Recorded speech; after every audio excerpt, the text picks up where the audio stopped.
Hey guys, welcome back to my channel. कैसे हैं आप सब? उम्मीद करती हूँ कि आप सब अच्छे ही होंगे। बात करेंगे भालू अप्पी उर्फ गुटकी उर्फ चालू के बारे में। तो उस चालू का जो लेटेस्ट व्लॉग आया था उसमें उसने व्लॉग की शुरुआत में ही गुटखा किंग ने कहा था कि फ्रेंड्स हम जा रहे हैं, कुछ काम आ गया है। ऐसी मतलब ऐसी अफरा तफरी मचाई थी दोनों ने सुबह उठते ही, और वो भी इतना जल्दी उठ गए थे ये लोग। क्या आपको पता है वो कहाँ गए थे? वो गए थे आईवीएफ सेंटर, क्योंकि ये लोग जिनसे मिल कह रहे हैं ना कि वो भी हमें मिल गए थे। तो उस लड़की के यूट्यूब चैनल पे 7 दिन पहले एक वीडियो आया था आईवीएफ जर्नी करके। तो उस वीडियो में उसने अपनी पूरी आईवीएफ जर्नी बताई थी। तो भालू अप्पी ने उससे कांटेक्ट किया कि आपने कहाँ करवाया था, क्या करवाया था, आईवीएफ कैसे हुआ, क्या हुआ। तो फिर उस लड़की ने कहा कि आप वहाँ पे आ जाना, अपॉइंटमेंट मैं दिलवा दूँगी और मैं आपके साथ चल दूँगी। तो वो गई थी आईवीएफ सेंटर, और ये लोगों को तो इन्होंने इसलिए नहीं बताया। पहली बात तो ये कि इसके नॉर्मल प्रेगनेंसी हो नहीं पा रही है, क्योंकि ये इतना जंक खाती है जिससे इसका पीसीओडी तो ठीक होने से रहा। दूसरी बात, एज बहुत ज़्यादा हो गई है भालू अप्पी की, इसलिए ये नॉर्मल कंसीव नहीं कर पा रही है। तीसरी बात ये कि इसके फ्रेंड्स लोग ही इसको ये कहते हैं कि डॉक्टर की बात तो मैटर नहीं करती है ना। आप तो कहते हो कि बच्चे देने वाला ऊपर वाला है, ऊपर वाला की मर्जी होगी तो बच्चे हो जाएंगे, नहीं होगी तो नहीं होंगे। तो फिर इसने इसलिए अपने ब्लॉग में ये नहीं मेंशन किया कि हम आईवीएफ सेंटर गए थे, क्योंकि इसके फ्रेंड्स लोग इसको लताड़ लगाते हैं कि आप तो कह रहे थे ना ऊपर वाले की मर्जी से होता है, तो फिर आप अब आईवीएफ सेंटर क्यों जा रहे हो? दिन रात भक्ति करो तो हो जाएंगे बच्चे, ऊपर वाले को खुश करो उससे हो जाएंगे बच्चे। लेकिन मतलब हिपोक्रेसी की भी सीमा होती है। दूसरा, आप ये कहते हो कि पढ़ाई लिखाई इतनी ज़रूरी नहीं होती है, आप आपके कर्म अच्छे होने चाहिए, आपका जो नेचर है वो अच्छा होना चाहिए। अरे भाई, पढ़ाई लिखाई भी मैटर करती है। जिस डॉक्टर को आप दिखाने गए हो, यदि वो पढ़ी लिखी ना होती, उसने डॉक्टरी नहीं की होती, तो क्या वो आपका इलाज कर पाती? वो इलाज कर पाती क्या? ये पढ़ाई तो इम्पोर्टेंट नहीं है ना आपकी नज़रों में? तो फिर क्यों जाते हो उसको दिखाने के लिए? सब कुछ ऊपर वाले की मर्जी से होता है, तो फिर क्यों गए थे डॉक्टर को दिखाने के लिए? क्योंकि सब कुछ ऊपर वाले की मर्जी से नहीं होता है। मतलब खुद गंदा गंदा खाएंगे, खुद पीसीओडी ठीक होने नहीं देंगे, खुद इतनी सारी गलतियां करेंगे। और गलती किसकी? ऊपर वाले की मर्जी थी, ऊपर वाले का मर्जी थी कि हमें बच्चे नहीं हो रहे। अरे भाई, अपनी गलतियों को ऊपर वाले पे डालना बंद करो। अब कुछ भी होता है, कुछ भी होता है तो ऊपर वाले की मर्जी, ऊपर वाले की मर्जी। और कुछ अच्छा होता है ना इनकी लाइफ में, तब ऊपर वाले को याद नहीं करते हैं। और जब ये वहां से वापस आ रहे थे, तब गुटखा किंग के चेहरे पर जो खुशी थी ना, उसे देखकर तो साफ ही लग रहा था कि काम बन जाएगा इनका। क्योंकि हो एक तो डॉक्टर ने समझाया इनको कि ऐसे ऐसे सब कुछ ठीक हो जाएगा, और दूसरा उन जो वो एक और जो कपल था जिसके साथ ये गए थे, उन लोगों ने भी इनको खूब हिम्मत दी होगी, और इनको लग रहा होगा कि उनके भी हो गया था तो हमारे भी हो ही जाएगा। और हम भी यही प्रे करते हैं कि आपके भी हो ही जाए। चलो अप्पी। लेकिन जो साथ में कपल गया था, उन्होंने अपनी आईवीएफ जानने में ये बताया था कि डॉक्टर ने हमें कहा था कि मतलब लड़के में भी प्रॉब्लम हो सकती है। तो उसका हस्बैंड कहता है कि अरे, मैं तो मेरे बारे में पहले से श्योर था कि मेरे में तो कोई प्रॉब्लम हो ही नहीं सकती। Oh my God, this is so rude. मतलब कितनी नीच और कितनी कितनी नीची सोच है उस आदमी की। और गुटखा कहता है हेलो फ्रेंड्स, फ्रेंड्स वो हमारे फ्रेंड्स हैं। तो गुटखा किंग के फ्रेंड्स भी गुटखा किंग की तरह ही है, और चालू अप्पी के फ्रेंड्स भी चालू अप्पी की तरह ही है। एकदम निहायत ही कमजोर सोच के। आईवीएफ सेंटर से वापस आने के बाद ये सीधे पहुंच जाती है अम्मी के घर। तो अम्मी को कहती है कि अम्मी, सनी सनी ये कह रहे थे कि यदि आप 5 मिनट में दरवाज़ा खोल दो तो उसके लिए हम आपको 5 लाख रुपए देंगे। अब अम्मी को तो पता है सनी है तो एक नंबर का नकारा इंसान। तो कहती है कि 5 लाख तो दूर, 5 4 ही बहुत होते हैं। ये भालू अप्पी को सब कुछ ये महारानी है ना वहाँ की, इसके हिसाब से होना चाहिए सब कुछ। गेट खोलो तो 5 सेकंड में खोलना चाहिए। यदि ये इसके अम्मी ने कहा कि इसके पापा तैयार होके बैठे थे, अरे भाई तुम्हारा जब पहले से प्लान था कि तुम लोग बाहर जाने वाले हो, तो फिर उसके हिसाब से सारी चीज़ें प्लान करती ना। टाइम पे जाती, टाइम पे आती, टाइम पे अपने पापा को और अपनी अम्मी को साथ में लेके बाहर जाती। लेकिन नहीं, भालू अपी से तो होता ही नहीं है टाइम का मैनेजमेंट, वो तो है नहीं डिसिप्लिन है। और यदि तुम्हें लगा था कि तुम लेट हो जाओगी, आज नहीं जा पाएंगे, तो कम से कम एक फ़ोन कर देती कि पापा आज अपन नहीं जा पाएंगे। इसके पापा 2 घंटे तक तैयार होके बैठे थे कि महारानी अब आएगी, अब आएगी, फिर हम बाहर चलेंगे खाना खाने। भूखे भी बैठे होंगे ना वो। इस महारानी को बिल्कुल शर्म नहीं आती कि इसके पापा इतनी देर से उनका वेट कर रहे थे, भूखे बैठ कर तैयार होकर, और ये एक फ़ोन तक नहीं कर सकती थी। इसके बाद महारानी जाती है जिम, और जिम में ये जब उस रोड को क्रॉस करती है, उस नाले को क्रॉस करती है, तो इतनी छुई मुई से बन जाती है कि सनी हमसे पार नहीं होगा, सनी सनी हम इसके ऊपर से कैसे जाएंगे सनी। और जब से इसने वो सोफा हटाया है ना, तब से ये एकदम से ऐसे दिखाने लग गई है कि मेरे भाई भाभी के साथ रिश्ता बहुत ज़्यादा ठीक है। रोज़ रूहान को दिखाती है अपने वीडियो में, रोज़ के रोज़ ही रू बेबी को दिखाती है, और ये दिखाने की कोशिश करती है कि भाभी से मेरी कोई भी लड़ाई नहीं है। और जैसे ही वो उसको क्रॉस कर लेती है, वो गंदे से नाले को, एक तो ये गंदे से नाले को दिखाने की क्या ज़रूरत है, नहीं देखना भाई हमें। एक तरफ तो कहती है ना कि तेरे फ्रेंड्स लोग खाना खाते हुए वो वीडियो देखते हैं तेरा, तो फिर ये गंदा सा नाला क्यों दिखाती रहती है अपने गंदे से चैनल पे।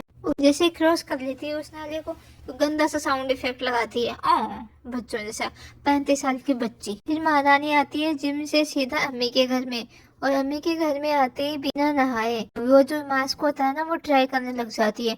छी ये कितनी गंदी है। वहाँ पे बारिश भी हो रही थी, जिमी से पसीने पसीने भी हो गई थी, फिर भी बिना नहाए धोए वहाँ बैठ जाती है, गंदी सुगली, छी।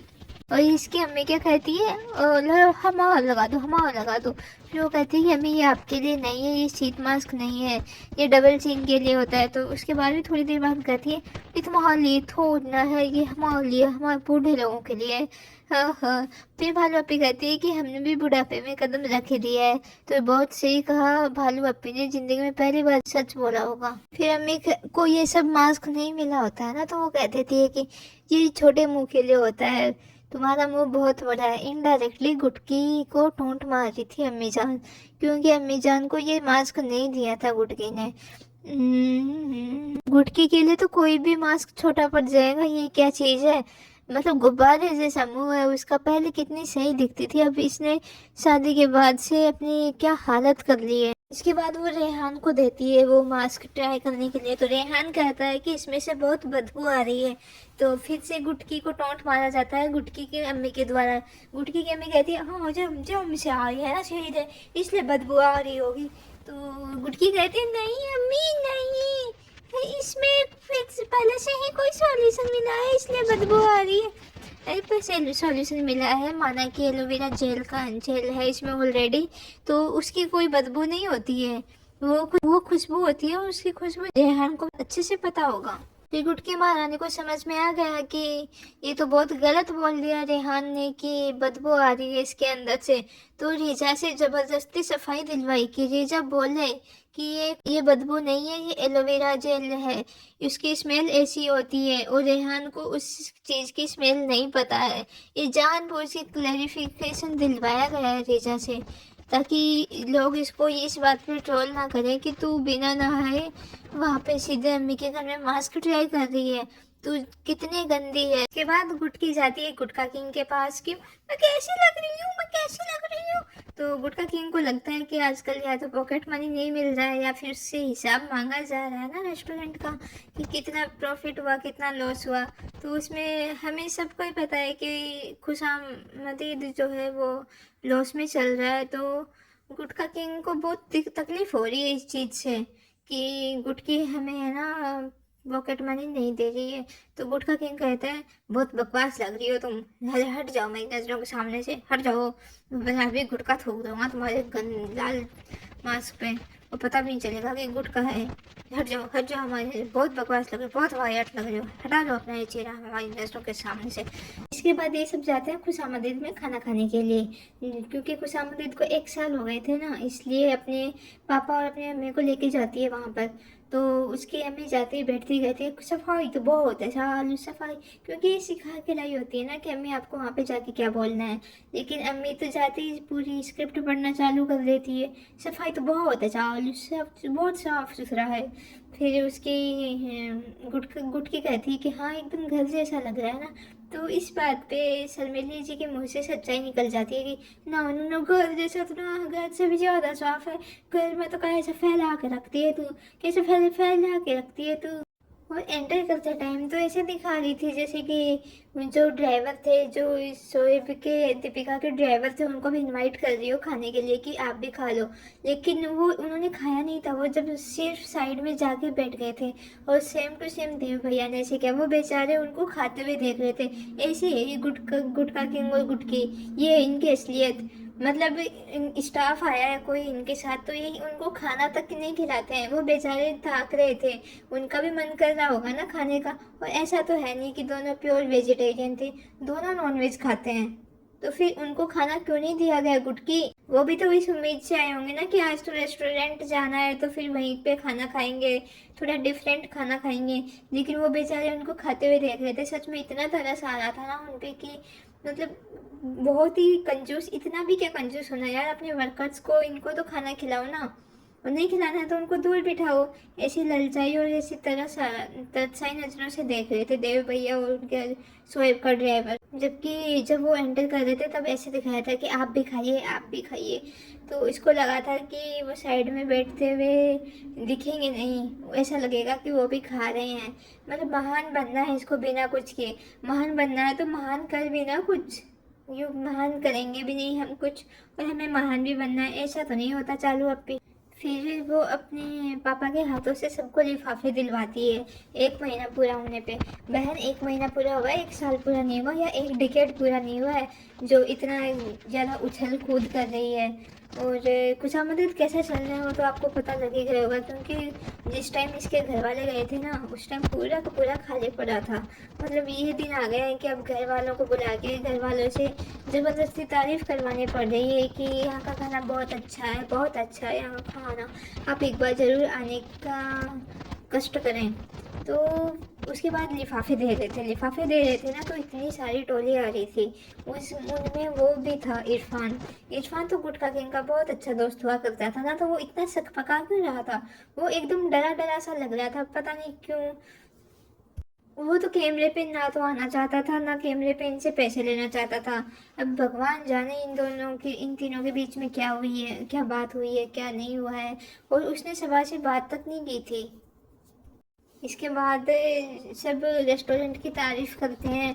तो गुटकी की अम्मी जान कहती है कि हमें बिल्कुल विश्वास नहीं था, हमें बिल्कुल यकीन नहीं था कि गुटका ये सब कर लेगा।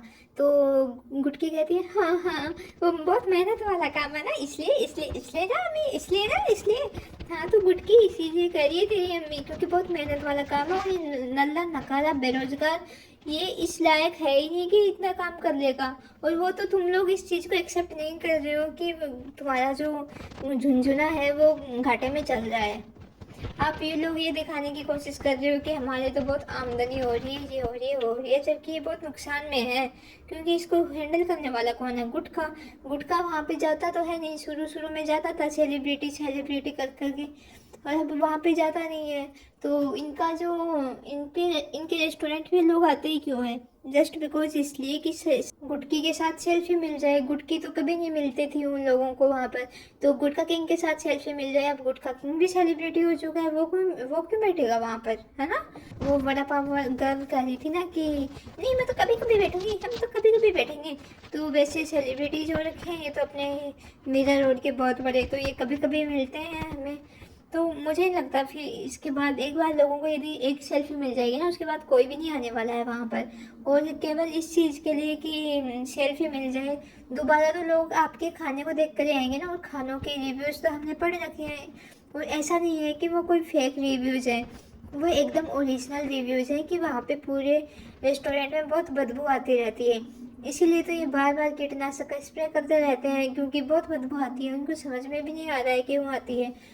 दूसरा, इनका जो सिंक है वो इतना गंदा पड़ा रहता है क्योंकि मोदाहा की टोली है पूरी की पूरी, और सब के सब गुटखा किंग है। गुटखा किंग के फ्रेंड्स कैसे होंगे, गुटखा किंग के होंगे। तो वो वहाँ पर भी पूरा जो सिंक है उसको लाल करके रखते हैं गुटखा चबा चबा के। आप इरफान को देख लो, उसका मुंह पूरा भरा रहता है, वो बोलने की स्थिति में भी नहीं रहता है कि वो कुछ बोल सके, इतना ज़्यादा गुटखा चबा रहा होता है वो।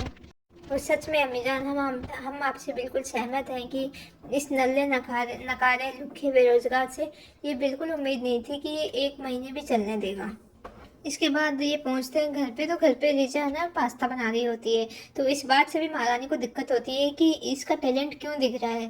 तो भयन मत दिखा, टैलेंट नहीं दिखाना इसको, इसको गालियाँ भी पड़वानी है, इसको दिखाना भी नहीं है। लेकिन नहीं दिखाएगी तो फिर व्यूज कैसे आएंगे। रिचा और रेहानी तो चैनल के वो हैं मेन चीज़ें जिनके लिए लोग आते हैं, जिनके ऊपर ये कंटेंट निकालती है। तो फिर मतलब रिचा को तो ये लेकर ही नहीं गई थी रेस्टोरेंट में, क्योंकि रिचा के पास टाइम नहीं है फ्रेंड्स। रिचा के पास टाइम नहीं है, रिचा के पास पास्ता बनाने का टाइम है, लेकिन रिचा के पास रेस्टोरेंट जाने का टाइम नहीं है। इसके बाद रिचा कहती है कि वो दिखाती है अपनी बुक की मैंने रेसिपी की एक बुक बना रखी है। तो कहती है कि जब तुम मोदाहा गई थी ना तो मैंने ये बुक बनाई थी। तो बहन, पहली बात तो ये कि ये तुम क्या होता है, वो तुम्हारी बड़ी बहन है। तो आप सब लोग ऐसे ही करते हो क्या कि सबसे मतलब अपने बड़े भाई या बड़े बहन को तू करके बोलते हो कि तुम। सेकंड पॉइंट कि फिर भालू अपने डर जाती है, उसको ये लगता है कि वो लोग उसको फ्रेंड्स लोग उसको ये कहेंगे कि तू उसको बिल्कुल भी अपनी पसंद की चीज़ें नहीं करने देती है। तो कहती है अच्छा मैं तुम्हें तुम्हारी पसंद के काम नहीं करने देती, मैं तुमसे इतना काम करवाती हूँ कि जब हम मोदाहा जाती हूँ तब तुम्हें टाइम मिलता है। तो कहती है कि ऐसी बात नहीं है, तुम लोग घुमाने फिराने वाला कोई नहीं होता है ना, इसलिए मैं बैठे बैठे क्या करूँ, तब मैं बैठे बैठे ये लिख लेती हूँ। मतलब भालू अपी को हर चीज़ में क्लेरिफिकेशन देना है, क्योंकि भालू अपी पे कोई नेगेटिव कमेंट्स नहीं कर सकता फ्रेंड्स। भालू अपी सब पे नेगेटिव कमेंट्स करवा सकती है, लेकिन खुद पे बिल्कुल नहीं करवा सकती फ्रेंड्स। अच्छा, कमेंट से मुझे याद आया कि इसके व्लॉग पे एक कमेंट था कि मैं बहुत परेशान हूँ, मैं आपके सभी व्लॉग देखती हूँ बहुत पहले से। अभी मेरी हेल्प कीजिए, मेरी किडनी ट्रांसप्लांट होना है। मैंने 2 छोटे बच्चे हैं, एक 3 साल की बेटी है और एक 6 महीने का बेटा है। कोई भी साथ नहीं दे रहा है, बस मेरे हस्बैंड हैं, वो भी बहुत परेशान है, प्लीज़ मेरी हेल्प कीजिए। तो ये कमेंट तो भालू अपी को दिखा ही नहीं। इस पे 1,500 लाइक्स हैं, 1.2 के लाइक्स हैं इस पर। लेकिन इस कमेंट को इग्नोर मारते हुए भालू अप्पी ने ना तो इस पे हार्ट दिया है, ना ही इस पे कुछ रिएक्ट किया है। वहीं एक और दूसरा कमेंट था कि I need prayers for my mom, she is not well. तो इस पे भालू अप्पी ने कमेंट रिएक्ट किया, लव दिया है, और इसके साथ ही इस कमेंट को पिन भी किया है। तो भालू अप्पी जो है वो सिर्फ दुआओं में आपका दुआएं कर सकते हैं आपके लिए पैसे नहीं भिजवा सकते। आपकी किडनी जो ट्रांसप्लांट हो रही है, आपको पैसों की ज़रूरत है, तो भालू अप्पी वहाँ पे प्रेजेंट नहीं होगी। ये बस दुआ करनी है, चलो हम चलते हैं। ऐसी है भालू अप्पी। इस एक वीडियो से भी तूने कितने पैसे कमा लिए होंगे, कम से कम उन लोगों की तो हेल्प कर जो आपकी सब्सक्राइबर्स हैं, जिसके कारण तुझे व्यूज आते हैं। ये कह रही है कि मैं बहुत पहले से वीडियो देखती हूँ आपका, तो कम से कम इसकी हेल्प तो करनी चाहिए ना भालू अप्पी आपको। इसके साथ ही लोगों ने ये भी कहा है कि रीजा को तो मेट पे सोना पड़ रहा है और रेहान के लिए पूरा बेड है। तो भाई ऐसा क्यों, लड़का और लड़की में इतना भेदभाव क्यों। कम से कम उसको एक गद्दा तो लाके दे दो, मैट्रेस तो लाके दे दो। मेट पे कैसे नींद आएगी यार, कोई अपने घर के नौकरों को भी मैट पे नहीं सुलाता होगा। और अब ये तो रीजा और रेहान की यही हालत है, इनको डोरमेट बन के रहना है, तो फिर ये तो उनको वैसे ही रखें। आई होप अभी भी आपको रीजा और रेहान को ये समझ में आ गया होगा कि माँ बाप तो माँ बाप ही होते हैं। वो कम से कम उसको, चाहे उनके पास कितने ही पैसे कम हो, कि चाहे वो कितने ही गरीब हो, उस रीजा को मेट पे तो नहीं सुलाते। कम से आए दिन इनके घर में रिनोवेशन चलता रहता है, आए दिन इनके घर में इधर से उधर चीज़ें चलती रहती हैं, रिनोवेशन चलता रहता है, घर शिफ्टिंग चलती रहती है, फ्लैट शिफ्टिंग चलती रहती है। और उनको फ्लैट शिफ्ट करने में हेल्प कौन करेंगे, रीजा रेहान। इनको मूवर्स एंड पैकर्स आते हैं ना, उनको बुला लो, 500 रुपये दो और वो कर देंगे। लेकिन भालू अप्पी सोचती है कि 500 रुपये भी क्यों वेस्ट करना जब घर में ऑलरेडी 2 मजदूर हों। मतलब उन बच्चों की क्या हालत कर दी है यार तूने। कम से कम इतना भी मत उनको टॉर्चर कर। वो पढ़ने के लिए आए थे यहाँ पर, ना कि तेरी सामान उठाने के लिए, तेरे जूते उठाने के लिए, तेरी चप्पलें उठाने के लिए, और वो भी ऐसी गंवार नकारा औरत की। और जनाब, जनाब अब आप कहाँ हो जनाब? क्या आप देख नहीं पा रहे हो कि जीजा और रेहान से क्या करवा रही है? आप ही लेके आए थे ना उनको ये बोल करके वहाँ पर अच्छी परवरिश होगी, वहाँ पर अच्छी पढ़ाई होगी, शहर में रहेंगे, अच्छे से रहेंगे। ये क्या बना दिया इन बच्चों को? इससे ज्यादा तो ये मोना हमें सही से रहते। फिर जीजा को वापस से बिठाती है और ऐसा स्क्रिप्ट दे देती है कि तुझे ये बोलना है कि मैं तो शराब पी के कारण लेट नहीं सोती हूँ, मैं तो वैसे ही लेट सोती हूँ। तो रीजा कहती है मैं तो वैसे भी 3 बजे सोती हूँ। तो कहती है अल्लाह रीजा ऐसे मत बोल, हमें ऑलरेडी इतनी गालियाँ पड़ती है कि तू इतना लेट सोती हो। तो रीजा पहली बात तो ये यदि तुम सबा को खुश करने के लिए बोल रही हो तो ऐसा मत करो, तुम्हें अपना स्लीप साइकिल सुधारने की ज़रूरत है और इसके चक्कर में मत रहो। ये तो ऐसी है, खुद भी बिगड़ी हुई है और तुम्हें भी बिगाड़ देगी।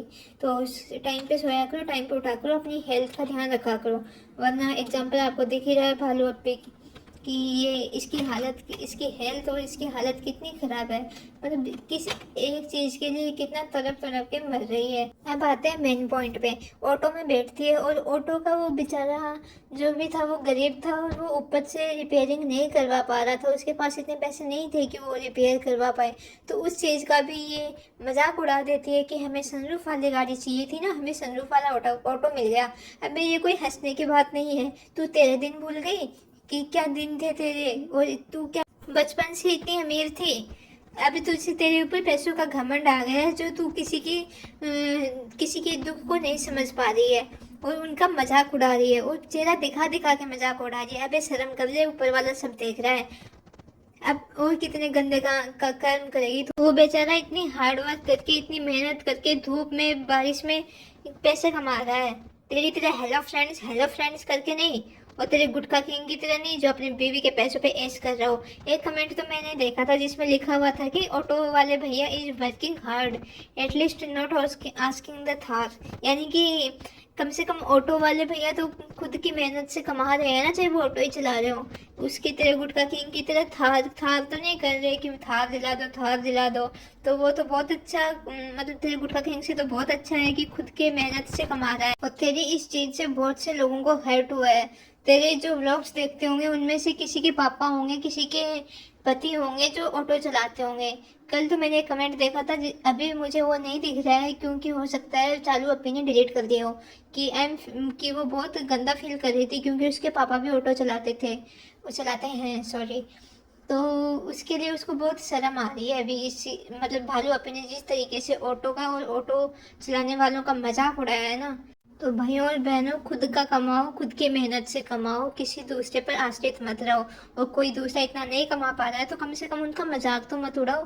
तू इतनी हार्टलेस कैसे हो?